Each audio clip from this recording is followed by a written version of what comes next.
पुराने नियम में प्रभु परमेश्वर यहोवा बात करता था, विशेष करके डायरेक्टली इजरायलियों से।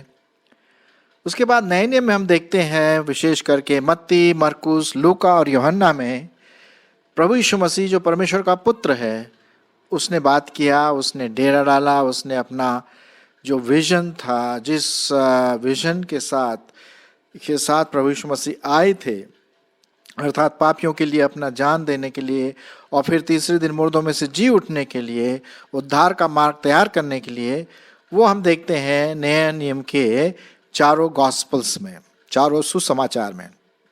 उसके बाद आज हमारा जो एज है, हमारा जो समय है, वो है पवित्र आत्मा का समय। पुराने नियम में पिता परमेश्वर, गॉस्पल्स में या सुसमाचार में प्रभु यीशु मसीह परमेश्वर, और अब हमारे साथ पवित्र आत्मा परमेश्वर है। एक परमेश्वर का साफ साफ कार्य यहाँ पर दिखाई देता है। अब जब आज हम पवित्र आत्मा के बारे में बात करेंगे और इसके 2 एपिसोड होंगे। ये पहला एपिसोड है पवित्र आत्मा के कार्य, और फिर इसके बाद आप ज़रूर सुनिए दूसरा एपिसोड भी पवित्र आत्मा के कार्य। आज पहला एपिसोड है, पहला भाग है, और पवित्र आत्मा के बारे में थोड़ी बात हम परमेश्वर के वचन के आधार पर आपके सामने रखने की कोशिश करेंगे। जब प्रभु यीशु मसीह इस दुनिया से जा रहे थे और चेले भी घबराहट में थे कि अब क्या होगा, हमारे गुरुजी या प्रभु यीशु मसीह पकड़वाए जाएंगे, मारे जाएंगे, और फिर प्रभु यीशु मसीह ने कहा कि मैं उठा लिया जाऊंगा, लेकिन मैं तुम्हें अनाथ नहीं छोड़ूंगा। आइए पहली बात हम देखते हैं कि जो कार्य पवित्र आत्मा का है, विशेष करके 6 कार्य आज हम देखेंगे और 6 कार्य अगले एपिसोड में देखेंगे। तो पहला जो हम देखते हैं कार्य वो ये है कि वो हमारे लिए सहायक है, सांत्वना देने वाला है, शांति देने वाला है। मैं आपके लिए 2 पद विशेष करके पढ़ूंगा। वो पाया जाता है यूहन्ना रचित सुसमाचार और उसका 14 अध्याय 16 पद। यूहन्ना उसका 14 अध्याय और 16 पद, और उसके साथ ही साथ मैं 17 पद भी पढ़ूंगा। और मैं पिता से विनती करूंगा और वह तुम्हें एक और सहायक देगा कि वह सर्वदा तुम्हारे साथ रहे, अर्थात सत्य का आत्मा, जिसे संसार ग्रहण नहीं कर सकता, क्योंकि वह न उसे देखता है और न उसे जानता है। तुम उसे जानते हो क्योंकि वह तुम्हारे साथ रहता है और वह तुम में होगा। मैं तुम्हें अनाथ नहीं छोड़ूंगा, मैं तुम्हारे पास फिर वापस आऊंगा या आता हूं। तो यहाँ पर हम देखते हैं कि पहला जो कार्य पवित्र आत्मा का है वो हमारा सहायक है, हमारी सहायता करने वाला, प्रार्थनाओं में, अगुवाई करने में, जैसा हम अभी आगे देखेंगे। मतलब वो हमारे साथ साथ कंफर्टर, जिसे हम इंग्लिश में कहते हैं, सांत्वना देने वाला, सहायता करने वाला। हम अकेले नहीं हैं। जब प्रभु यीशु मसीह चले गए यहाँ से, तो ये मत सोचिए कि अब हम अकेले हैं, नहीं। उन्होंने पवित्र आत्मा भेजा, विशेष करके पवित्र आत्मा पेंतिकोस्त के दिन हम देखते हैं प्रेरितों के काम उसके 2 अध्याय में कैसे वो आग की जीभ के समान नीचे उतर आया, और उसके बाद कैसे लोग वहाँ पर, जितने लोग थे मंदिर में, वो पवित्र आत्मा से भर गए और अन्य अन्य भाषा बोलने लगे और परमेश्वर के अजीब अजीब महत्व वाले काम उन लोगों ने बोलना शुरू किया। फिर पतरस ने खड़े होकर के परमेश्वर का वचन सुनाया और बहुत सारे लोग उस दिन प्रभु यीशु मसीह के पास आ गए। तो हम देखते हैं कि जो पवित्र आत्मा का कार्य है उसका सामर्थ्य है, जो पहले पेंतिकोस्त के दिन प्रभु यीशु मसीह के जाने के बाद 50वें दिन के बाद पवित्र आत्मा उन चेलों के पास पहले आया, पहली कलीसिया के लोगों के साथ रहा, और आज आपके साथ और मेरे साथ है, जो विश्वासी हैं उनके साथ। यदि आप प्रभु यीशु मसीह में विश्वासी हैं तो पवित्र आत्मा आपके साथ है। मैं विश्वासी हूं और पवित्र आत्मा मेरे साथ है। कई बार पवित्र आत्मा मुझसे बातें करता, जैसे हम अभी आगे देखेंगे उसके कार्यों में। तो पहली बात हम नोट करते हैं कि वो आएगा और वो हमारे साथ साथ रहेगा। सो आप अकेले नहीं हैं। कभी भी ना सोचे कि हम अकेले हैं। अकेलेपन में भी आप अकेले नहीं हैं। क्यों? क्योंकि पवित्र आत्मा हमेशा हमारे साथ रहता है, हमारे अंदर रहता है, हमारी अगुवाई करता है, हमारी सहायता करता है। जी हाँ, तो ये बात, पहली बात हम देखते हैं। दूसरी बात हम देखते हैं पवित्र आत्मा के बारे में, और वो है कि वो हमें सिखाता है। परमेश्वर का वचन क्या करता है? सिखाता है। क्योंकि मैंने जैसे पहले कई एपिसोड में पहले कहा था कि जो पूरी बाइबल की जो रचना है वो पवित्र आत्मा के द्वारा लिखी गई है। पवित्र आत्मा जो मनुष्य हैं उनको उभारा अपनी आत्मा के द्वारा, और वे लिखते चले गए जैसा पवित्र आत्मा उनसे कहा। अब उस जो कहा गया उस बाइबल में, पवित्र शास्त्र में, उसका अर्थ भी पवित्र आत्मा जानता है और वो हमें सिखाता है। इसलिए हम प्रार्थना करते, जब भी हम बाइबल स्टडी में जाते हैं हम प्रार्थना करते हैं, पवित्र आत्मा तो हमारा टीचर हो। जब मैं आपसे बातें करता हूँ अभी, तो मैं प्रार्थना करता हूँ कि पवित्र आत्मा मेरी सहायता करे कि मैं वचन खराई के साथ दे सकूँ, वचन के आधार पर दे सकूँ। तो दूसरी बात हम देखते हैं पवित्र आत्मा का कार्य और उसकी सामर्थ्य ये है कि वो हमें वचन को सिखाता है, प्रभु के बारे में बताता है, कैसे हमारा जीवन जीना है उसके बारे में बताता है। मैं आपके लिए पढ़ूंगा यूहन्ना रचित सुसमाचार उसका 14 अध्याय और 26 पद। 26 पद सुनिए प्रभु यीशु मसीह क्या कहते हैं। परंतु सहायक अर्थात पवित्र आत्मा जिसे पिता मेरे नाम से भेजेगा वह तुम्हें सब बातें सिखाएगा और जो कुछ मैंने तुमसे कहा है वह सब तुम्हें स्मरण कराएगा। तो यहां पर हम देखते हैं प्रभु यीशु मसीह खुद कहते हैं कि मेरी बातें वो तुम्हें सिखाएगा। जो जो बातें वो प्रभु यीशु मसीह ने कहा वो हमें स्मरण दिलाएगा पवित्र आत्मा में होकर के। यदि हम पवित्र आत्मा के चलाए चलते हैं तो जरूर है कि हम परमेश्वर के वचन को और अधिक समझें, उस पर आज्ञाकारी बने और पवित्र आत्मा की अगुवाई के अनुसार हम चलें। एक और पद इसी से संबंधित मैं पढ़ना मांगता हूं। 1 कुरिन्थियों 2 अध्याय 13 पद। 1 कुरिन्थियों उसका 2 अध्याय और उसका 13 पद क्या लिखा हुआ है? जिनको हम मनुष्यों के ज्ञान की सिखाई हुई बातों में नहीं परंतु पवित्र आत्मा की सिखाई हुई बातों में आत्मा आत्मिक ज्ञान से आत्मिक बातों की व्याख्या करती है। तो हम जो सिखाते हैं वो पवित्र आत्मा के द्वारा है। पवित्र आत्मा हमें सिखाता है और फिर मैं आपको सिखाता हूं या आप दूसरों को सिखाते हैं, लेकिन हमारा स्रोत, हमारा शुरुआत कहां से है? पवित्र आत्मा से। वो हमें परमेश्वर के वचन को खराई से और सफाई से हमें सिखाता है कि हम उन वचनों के अनुसार आगे चलें। फिर तीसरी बात हम देखते हैं पवित्र आत्मा का कार्य कि वो हमसे बातें करता है। अब जैसे मैं आपसे बात कर रहा हूं, हालांकि हो सकता है कि वो हमारी आवाज के द्वारा बातें ना करें, लेकिन हमारे विवेक में बात करता है। आपने जरूर अनुभव किया होगा, जब भी कोई गलत काम करने को जाते हैं तो एकदम से पवित्र आत्मा याद दिलाता, देखो तुम क्रिश्चियन हो, क्या ये देखना सही है, क्या वहां जाना सही है, क्या ये बात करना सही है। मतलब विवेक आपको गाइड करता है। और विवेक को कौन गाइड करता है? पवित्र आत्मा करता है। तो पवित्र आत्मा हमसे क्या करता है? बातें करता है। और हो सकता है कभी कभी ऑडिबल आवाज में भी, सुनने वाली आवाज में भी करे, लेकिन ज्यादातर वचन के अनुसार हम देखते हैं वो बातें करता। मैं आपके लिए पढ़ूंगा प्रेरितों के काम उसका 8 अध्याय 29 पद।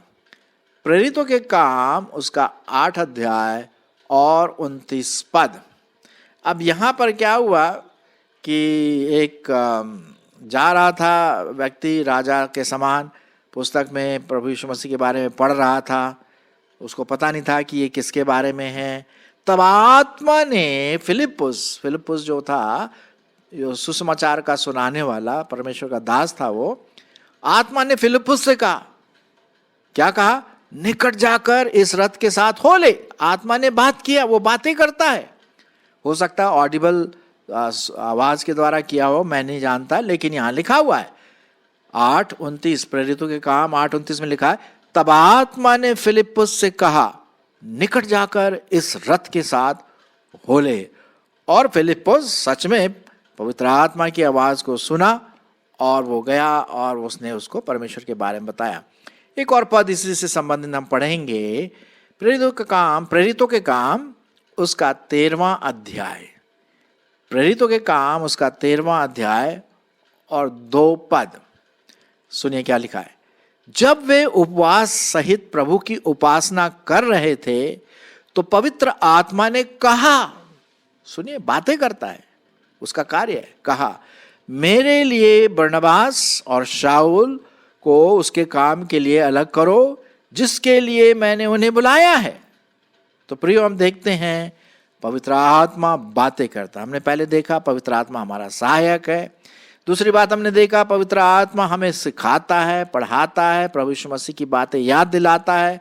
तीसरी बात हमने देखा कि पवित्र आत्मा बातें करता है और वचन के द्वारा बात करता है, हमारे विवेक के द्वारा बात करता है, और हो सकता है कभी आवाज के द्वारा करे, ये उसकी इच्छा है। चौथी बात हम देखेंगे कि पवित्र आत्मा जब भी हमें कोई निर्णय बनाना होता है, क्या होता है? पवित्र आत्मा उसमें हमारी सहायता करता है। जो भी निर्णय हम लेते हैं, निश्चित करते हैं, डिसीजन लेते हैं, कई ऐसे डिसीजन होते हैं जो हमें समझ में नहीं आता है, लेकिन पवित्र आत्मा क्या करता है? अगुवाई करता है। यदि आप चाहे तो मैं आपके लिए पढ़ूंगा प्रेरितों के काम उसका 15वां अध्याय, प्रेरितों के काम और उसका 15वां अध्याय और उसका 28 पद। देखिए परमेश्वर के वचन में क्या लिखा हुआ है, हम देखेंगे यहाँ पर 28 पद। पवित्र आत्मा को और हमको भी ठीक जान पड़ा कि इन आवश्यक बातों को छोड़ तुम पर और बोझ न डालें। अब वहाँ पर कोई समस्या थी, जो समस्या को सुलझाने के लिए क्या करें, वहाँ पर कमेटी बैठी हुई थी और फिर पवित्र आत्मा ने उनको बताया, लिखा हुआ ना, पवित्र आत्मा को और हमको भी ठीक जान पड़ा, कमेटी मेंबर को, कि भाई जो भी डिसीजन आप लो ये पवित्र आत्मा के द्वारा है। और तब उन्होंने वो डिसीजन भी बनाया कि भाई तुम मूर्तों के सामने बलि की हुए से और लहू से और गला घोटे हुए मांस से दूर रहो और व्यभिचार से दूर रहो तो तुम्हारा भला होगा। ये पवित्र आत्मा ने उनकी अगुवाई किया डिसीजन बनाने में। कभी कभी आपको भी डिसीजन बनाना पड़ता है कि नहीं? कभी कभी ऐसे डिसीजन बनाने पड़ते हैं, निश्चय बनाने पड़ते हैं जो बहुत गंभीर होते हैं, जीवन के बारे में होते हैं, घर के बारे में होते हैं, परिवार के बारे में होते हैं, बच्चों की देख रेख है, बहुत सारे डिसीजन होते हैं। हमें हर डिसीजन में, हर निर्णय में पवित्र आत्मा की अगुवाई मांगना, जैसे इन्होंने भी किया। मैं भी पवित्र आत्मा की अगुवाई मांगता हूं, प्रभु क्या मुझे वहां जाना चाहिए, क्या मुझे काम करना चाहिए, प्रभु तू मेरी इसमें अगुवाई कर, इस तरह से। तो पवित्र आत्मा हमारी क्या करता है? अगुवाई करता है हमारी डिसीजन बनाने में, निर्णय बनाने में।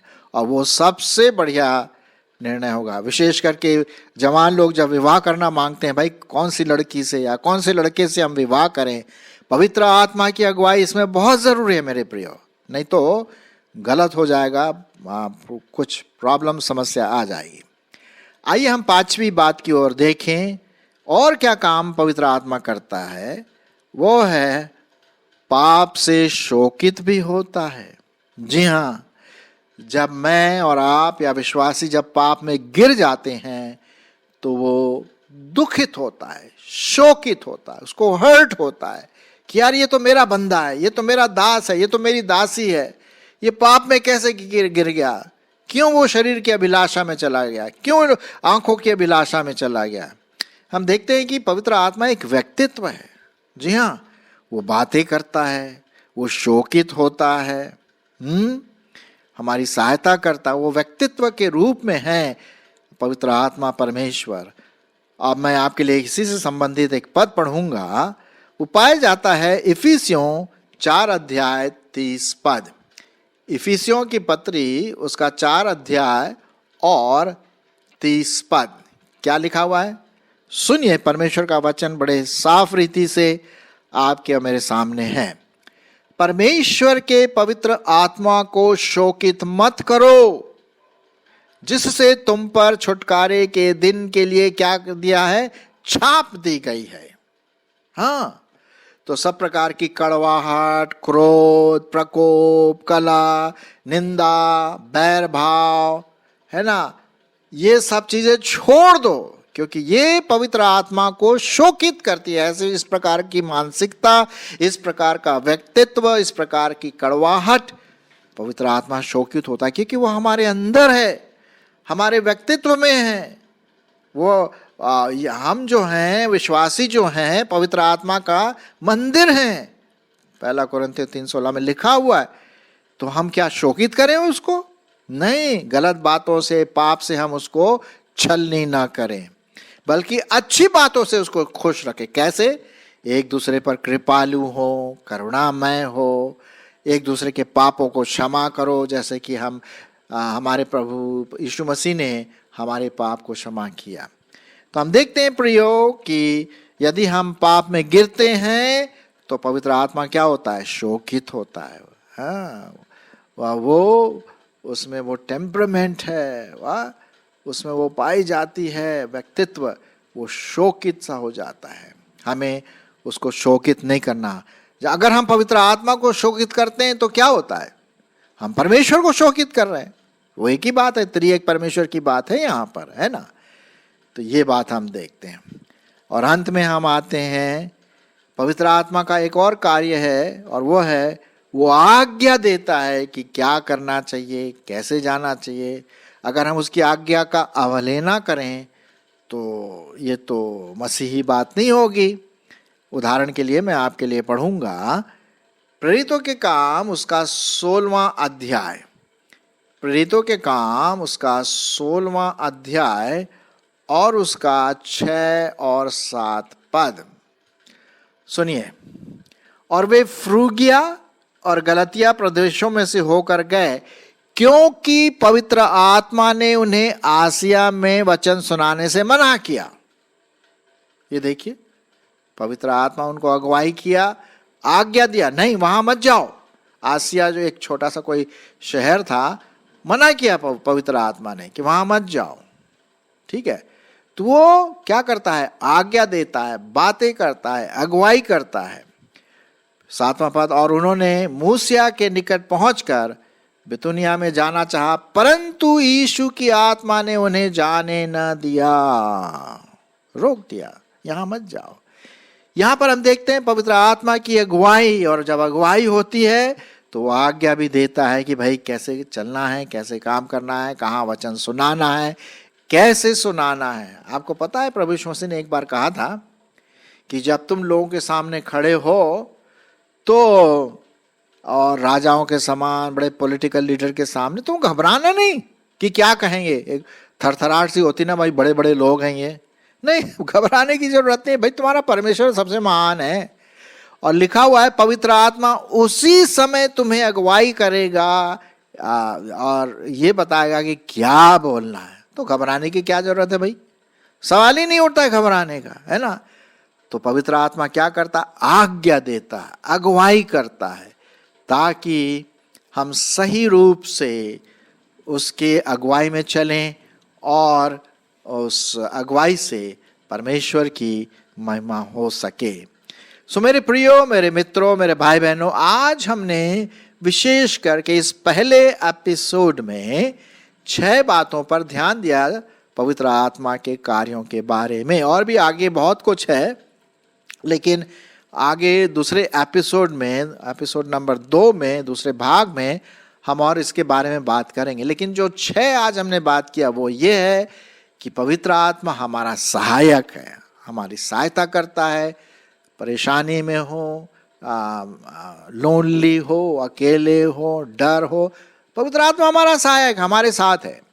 दूसरी बात, पवित्र आत्मा हमें सिखाता है परमेश्वर का वचन, प्रभु यीशु मसीह की बातें याद हमें दिलाता है। तीसरी बात, वो हमसे बातें करता है, विवेक में होकर बातें करता है, वचन के द्वारा बातें करता है।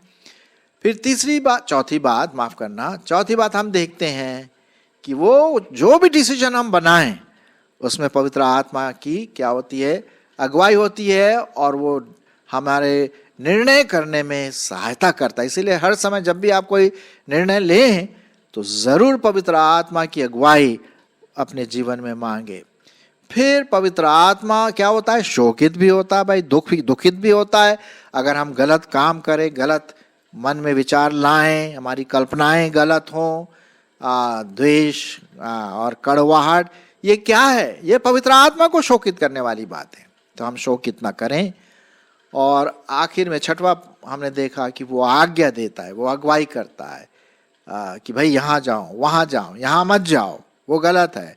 तो उन आज्ञाओं को भी हमें सुनना है। सो आइए मेरे मित्रों, मेरे सब प्रिय श्रोतागणों, हम इस पवित्र आत्मा के बारे में 6 बातें जानें और उस पर हम चलने की कोशिश करें, और अगले एपिसोड में भी हम 6 बातों को देखें।